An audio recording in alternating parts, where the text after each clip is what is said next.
Saba's stories.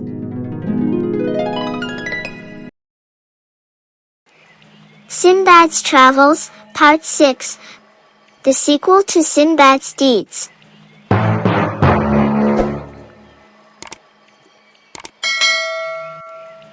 In the previous parts of Sinbad's travels, we saw that he traveled to different lands and went through many strange events and dangers.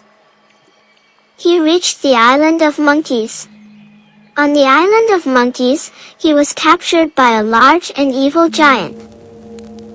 Sinbad and his friends managed to escape from the giant and boarded a ship and reached another island. They got off the ship and entered the island to find food and water. There was also a big dragon on that island that tried to trap and eat them. They were also able to escape from the hands of that dragon with their own thoughts, and now the continuation of the story.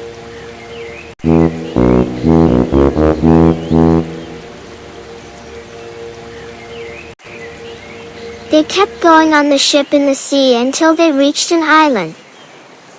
They disembarked from the ship and started buying and selling their goods in the city. When they were buying and selling in the market, the captain of another ship came near Sinbad and said to him, "I asked others about you. Everyone praised you and said that you are a good and honest businessman. Your companions are satisfied with your behavior. Even now, I saw that you know the way and customs of buying and selling and doing business well." Sinbad said, "I traveled for many years and suffered a lot. Travels made me gain many good experiences for both business and life." The captain said, "So I chose you rightly and precisely." Sinbad said, "Choice for what?"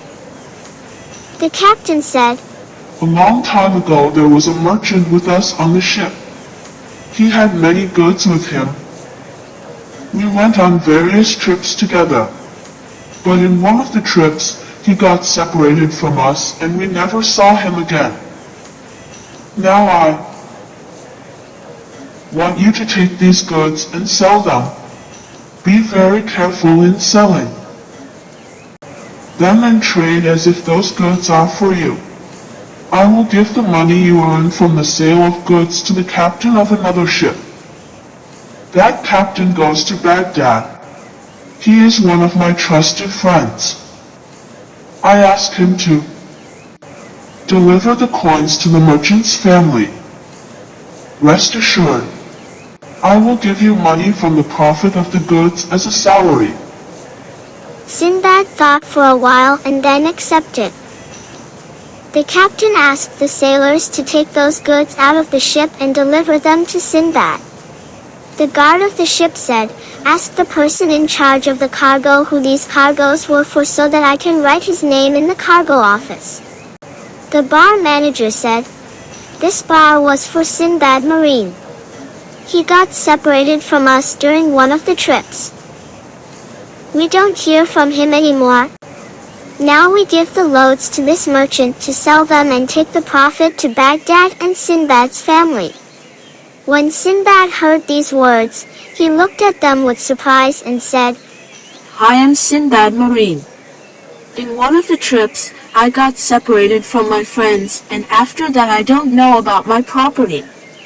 Do you know who owns these loads that you want to hand over to me?"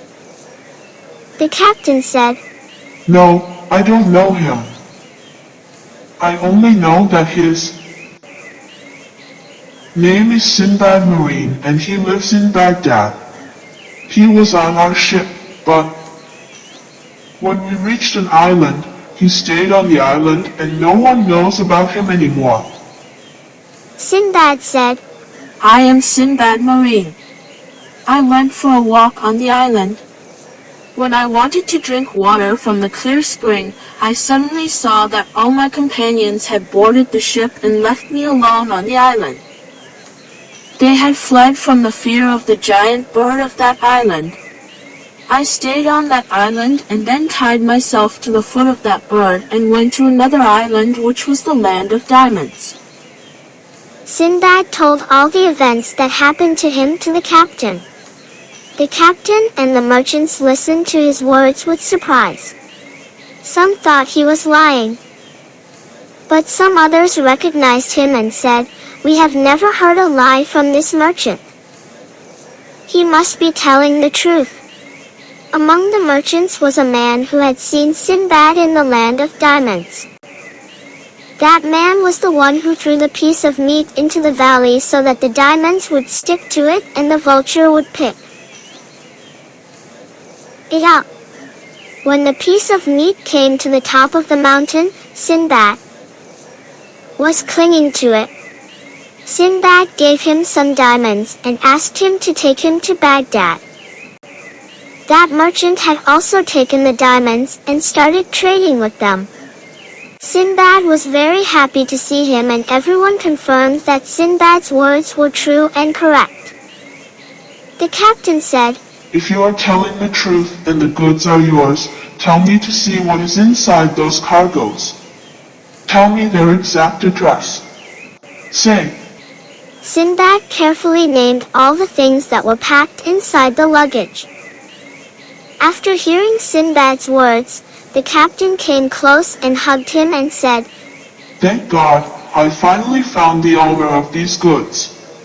You don't know how hard it was to keep the property that was entrusted to me. Know that only your morals and good behavior made your property returned to you. Sinbad was happy and thanked the captain.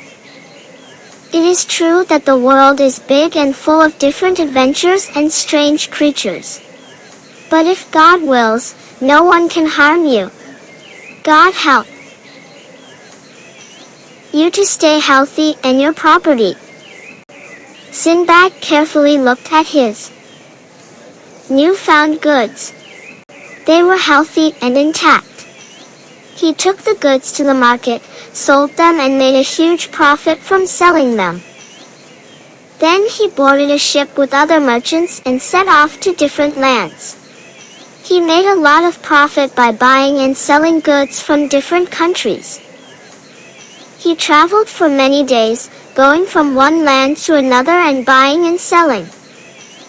Sinbad sold his goods at a low price so that everyone could use them and fulfill their needs. In every trip, he saw many strange creatures and heard many wonderful stories from different merchants. After some time, he returned to Basra and went to Baghdad from there. When he arrived in Baghdad, he brought the goods that the people of the city needed. He gave them at a good price. Again, like before, he distributed a part of his profit to the needy. Sinbad ordered his friends to go around the city and find all the needy and bring them to him. He gave food and clothes to the needy. If someone did not have a house, he would help him to buy a small house. Some of his friends said, "Why do you do these things? Soon you will lose your money and wealth." But Sinbad did not listen to them. God also blessed his life. Day by day, his property and wealth increased more and more. Many days passed like this. Sinbad lived happily with his family and friends. He got married and had a child. Whenever someone around him had a problem, he tried to help him. He decided to travel again. He could not stop trading to other lands. Some goods and materials were scarce in the city of Baghdad. He had a lot of money and could buy anything he needed. But many people of Baghdad did not have money to buy those things at a high price. So he decided to travel and bring cheap goods from other lands to the people of his city. That's why he went to the market.